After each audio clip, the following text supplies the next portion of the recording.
Selamat datang di channel Alur Donghua. Sebelum menonton, silahkan subscribe, biar Mimin tambah semangat update-nya. Siap Tuan. Dengan gelombang kera iblis, energi iblis menyembur keluar dari tangannya, menelan jiwa binatang kalajengking kuno, dan mengirimkannya ke Tan Yun. Maafkan aku, tolong maafkan aku. Jiwa binatang kalajengking kuno ditirai tipis dengan gemetar memohon belas kasihan. Jiwa binatang di bawah peringkat kelima belum membentuk fisik tubuh, seperti kabut asap hitam, terbengkalai di kedalaman pikiran monster itu. Ketika monster-monster tier 4 berhasil melewati tribulation dan memasuki monster tier 5, jiwa monster hitam berasap yang belum terbentuk di kedalaman pikirannya akan berubah menjadi penampilan fisik. Misalnya, kalajengking kuno, jiwa binatangnya sangat lemah, dan kekuatannya hanya dapat dibandingkan dengan monster tingkat 1. Hanya ketika memasuki jajaran monster tier 6, jiwa binatangnya akan menjadi kuat.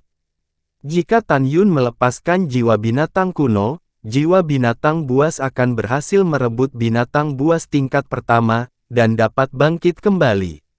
Memaafkanmu. Kamu terlalu banyak berpikir. Tan Yun mencibir, memasukkan jiwa binatang itu ke dalam kantong binatang. Orang besar. Tan Yun cemas dan menghilang dalam sekejap, muncul di depan singa Dewa Naga Emas yang akan jatuh koma. Kakak. Setelah mengambil langkah, dia muncul di sebelah kiri singa naga emas dengan nada sedih. Singa naga emas tersentak, memandang kera iblis, dan meraung.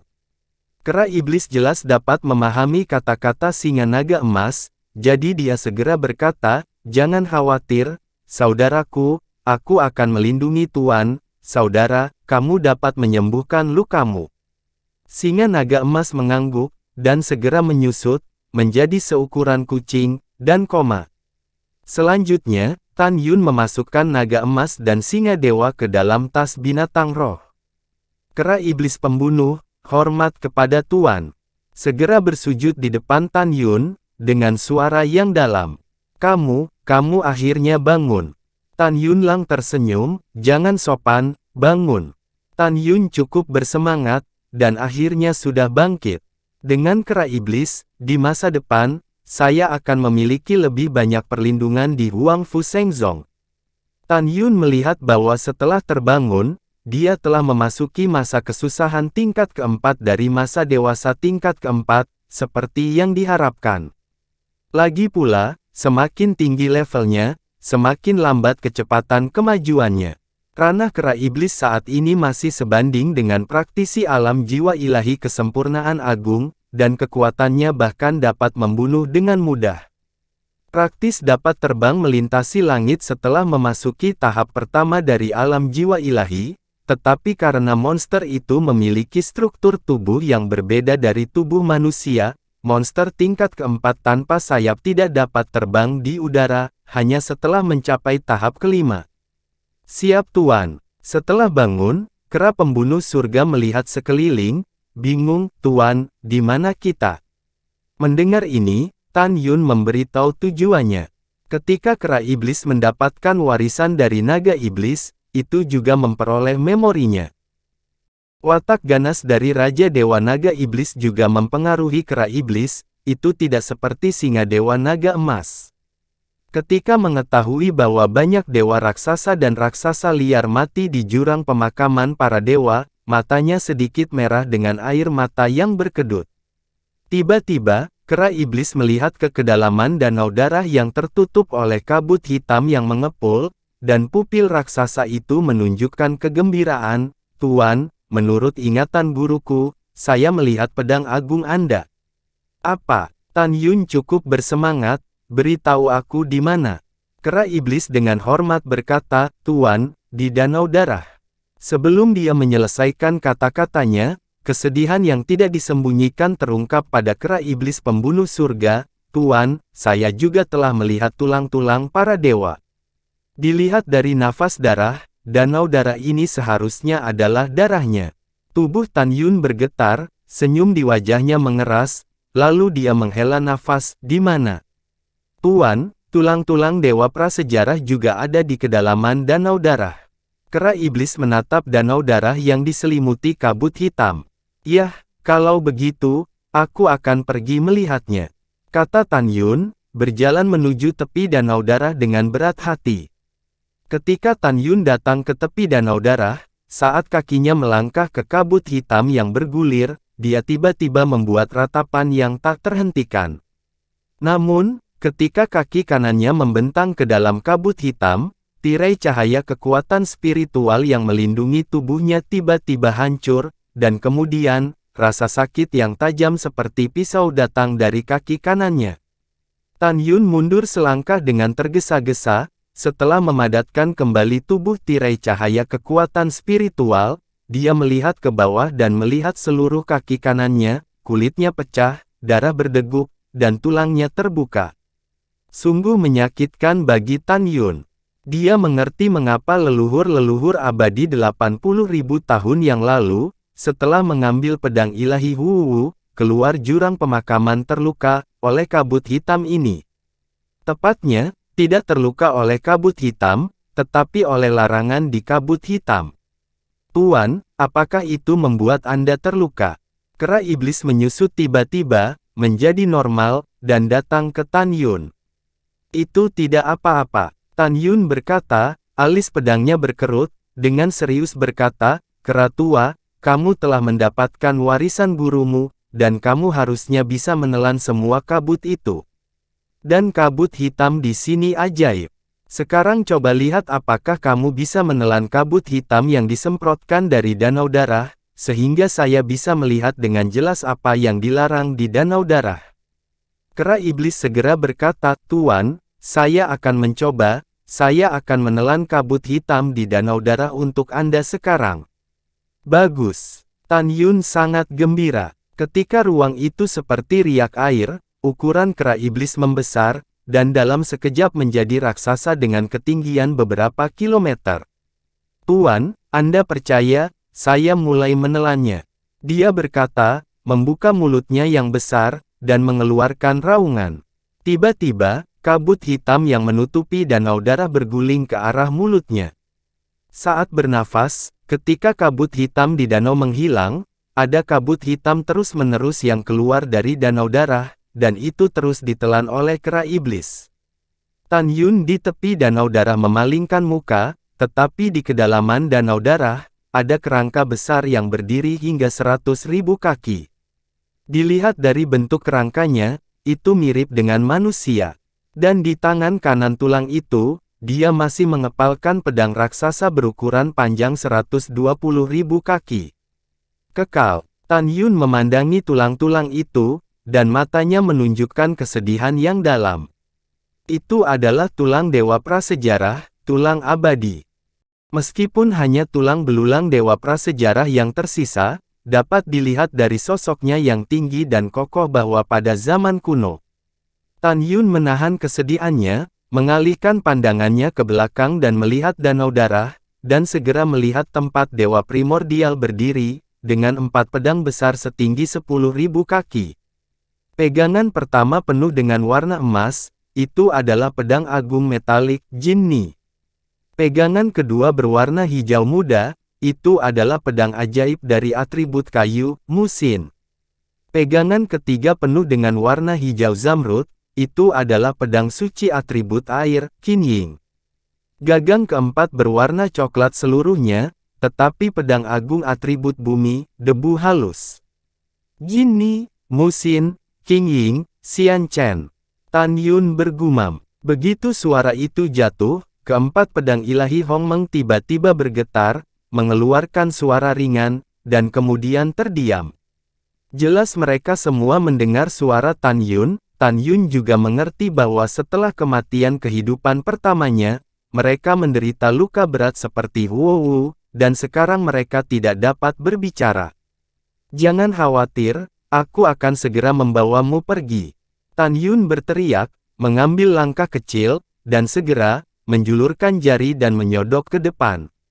Sekarang kabut hitam menghilang, Tan Yun bermaksud menguji dengan jarinya untuk melihat larangan apa yang telah ditetapkan oleh dewa-dewa primordial di danau darah. Pada saat ini, Tan Yun sangat yakin bahwa larangan di sini berasal dari tangan Dewa Prasejarah. Itu menggunakan larangan untuk melindungi pedang besar agar tidak dicuri.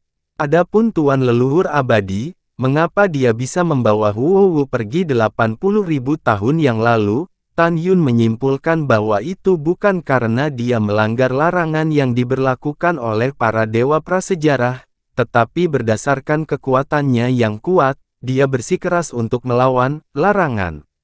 Apakah karena para Dewa Prasejarah tidak memiliki kemampuan untuk mengeluarkan larangan yang kuat? Tentu saja tidak. Tan Yun ingat bahwa Huowu berkata bahwa dewa-dewa memberitahunya bahwa dia akan menemukannya suatu hari nanti, cepat atau lambat. Sejak saat itu, Tan Yun yakin bahwa dewa-dewa secara tidak sengaja melukai dirinya sendiri karena takut memberlakukan larangan yang terlalu kuat. Larangan saat ini diatur, sehingga Huowu dibawa pergi oleh Tuan Leluhur Abadi. Tan Yun menatap dan menahan napas, menjulurkan jarinya ke depan sambil menatap sekeliling.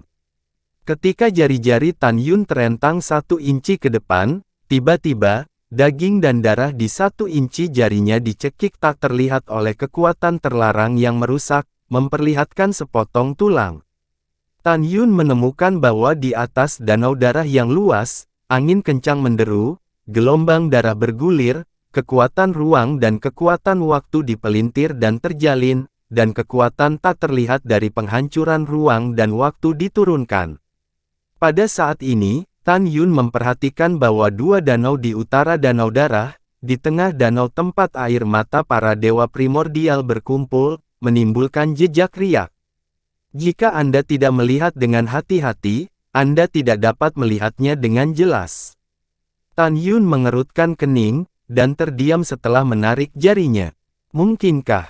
Tan Yun tidak tahu apa yang dia pikirkan, bergumam pada dirinya sendiri, dengan kakinya di tanah, tubuhnya menjulang ke langit, dan dia menyapu bahu kanan kera iblis yang berbulu. Tan Yun menginjak bahu pembunuh iblis, melihat ke bawah, matanya tidak menentu dan berulang kali memindai danau darah dan 2 danau air mata. Setelah itu, Tan Yun menginjak pedang terbang dan naik 300 mil ke dalam kehampaan, dan segera melepaskan kesadaran spiritualnya untuk menutupinya. Rongga mata kosong dari Tuan Dewa Pendahulu di 300 mil di atas kehampaan lagi menyelimuti 2 danau air mata 300 mil di bawah. Tan Yun memejamkan mata dan membayangkan bahwa dia berdiri di rongga mata dewa-dewa primordial. Dia yakin bahwa sebelum kematian dewa-dewa primordial, tubuhnya sedikit miring, kepalanya sedikit diturunkan, dan matanya menatap 2 danau air mata. Pada saat ini, sebuah gambar muncul di benak Tan Yun yang membuatnya sedih dan kaget. Dia sepertinya melihat bahwa di zaman kuno, dewa pedang pemimpin yang terluka parah dan sekarat datang ke sini, dengan pedang di tanah, melihat tubuh raksasa prasejarah di jurang maut, meninggalkan setetes air mata, membentuk 2 danau. Dan darah mengalir deras dari lukanya dan berubah menjadi danau darah di bawah kakinya. Ketika sekarat, itu memasukkan Jini, Muxin, Qin Ying, Hu, Xian Chen, dan 5 pedang suci Hongmeng ke tanah. Saya berharap suatu hari, saya dapat menemukan di dalam reinkarnasi.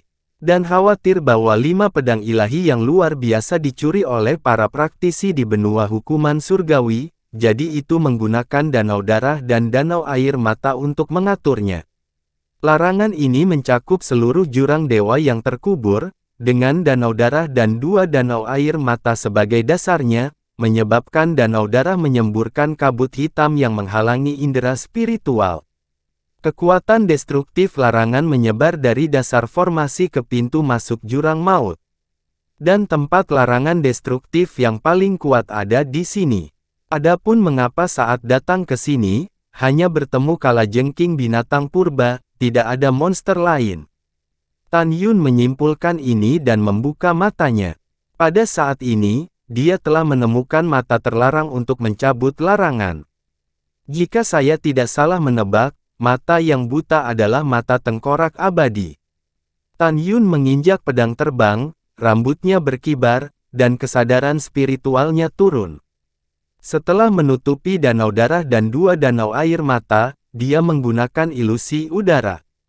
Di dua danau air mata, semburan air mata meledak ke langit. Pada saat yang sama, di danau darah, aliran darah memisahkan diri dari permukaan danau, bergabung dengan dua air mata di kehampaan, dan berubah menjadi air mata darah yang kental. Darah dan air mata terbagi menjadi dua lagi, dan menembus ke mata Tuan Dewa Prasejarah. Tiba-tiba, ruang di atas danau darah bergetar, dan kekuatan kehancuran yang dibentuk oleh kekuatan ruang dan waktu tiba-tiba runtuh. Setelah itu, kabut hitam tidak lagi menyembur keluar dari danau darah. Danau darah kembali damai. Setelah kera iblis berhenti melahap kabut hitam, tubuhnya tiba-tiba menyusut dan berubah menjadi tinggi manusia normal lagi, berdiri di belakang Tan Yun. Tan Yun menarik napas dalam-dalam, menahan kesedihannya, dan mengeluarkan pedang terbangnya. Ketika dia hendak terbang menuju 4 pedang dewa di tengah danau darah, tiba-tiba, darah di danau darah melonjak, dan bayangan setinggi ratusan meter naik dari permukaan danau, mengambang. Di atas danau abadi, mata Tan Yun terbuka dengan air mata. Karena dia tahu bahwa Dewa Prasejarah sudah mati. Hantu ini hanyalah sinar pikiran ilahi yang dipadatkan dengan sinar kekuatan ilahi prasejarah sebelum Tuan Dewa sekarat. Pada saat ini, pikiran ilahi Dewa Prasejarah menatap Tan Yun, dan pupil raksasa dipenuhi dengan warna pemikiran yang tebal, dan dia gemetar, "Tuan, apakah itu Anda?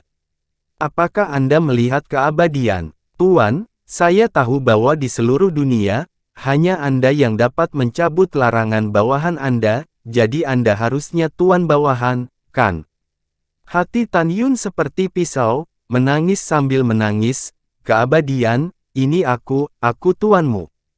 Bagus, bawahan akhirnya menunggu tuannya. Roh ilahi dari Dewa Prasejarah bergetar hebat. "Tuan, waktu yang tersisa untuk bawahan hampir habis. Bawahan tahu bahwa Anda memiliki banyak pertanyaan. Biarkan saya menceritakan kisah pertempuran para dewa." Terima kasih sudah menonton, sampai jumpa di episode selanjutnya. Jangan lupa subscribe, like, dan nyalakan loncengnya. Sampai jumpa.